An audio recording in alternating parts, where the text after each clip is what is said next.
ક્ષત્રિય છે ને એનું અપમાન થાય ચલાવી લેવાનું ભાઈ જેમને માન મળ્યું એમને વાંધો જ નથી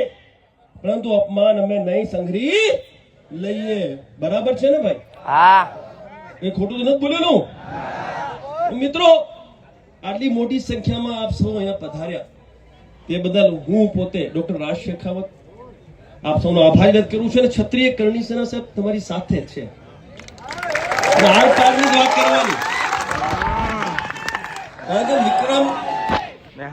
વિક્રમ ઠાકોરે જે ફિલ્મ ઇન્ડસ્ટ્રીઝમાં જે યોગદાન આપ્યું છે ને ગુજરાતમાં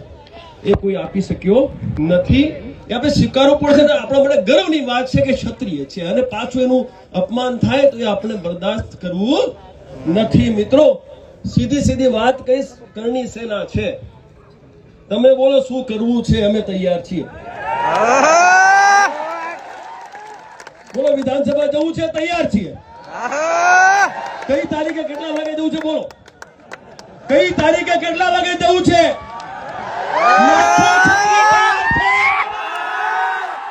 લાખો ક્ષત્રિય ભેગા કરી જઈશ બોલો તમે શું વાત કરો છો બહુ સન્માન છે તમારું બહુ માન છે આ શેખાવત ઉભો એક ફોજી ઉભો તમારી સામે એમના સન્માન એમને જરૂર નથી એમના સન્માન એમને જરૂર નથી જો વિક્રમ ઠાકોર ઉભો થાય ને સાહેબ તો ભીડ કોના સાથે હોય સાથે હોય ભીડ એમને કોઈ ઓળખે છે ભાઈ આ મંત્રીઓને કોઈ ઓળખે છે કોઈ ઓળખે છે હીરો કોણ છે મીડિયા જોઈ લો ભાઈ સન્માનની જરૂર છે અમારે સન્માનિત છે આ સમાજે સન્માનિત કર્યું છે ને 31% છીએ ને આપણે ગુજરાતમાં 31% છીએ કેટલા આ બધા ભેગા થઈ જાય તો એટલે ભેગા થાઓ ને વિધાનસભા બંધ થઈ જાય મારું એક માત્ર લક્ષ્ય છે મારા ભાઈઓ બહેનો આ છે ને આપણે જે ભાગલાઓ પડી ગયા છે બધા ક્ષત્રિય એટલે ક્ષત્રિય ચાહે ગરાજદાર હોય કે કાઠી કારડિયા નાડોદા હાથી માહિયા અને ક્ષત્રિય ઠાકોર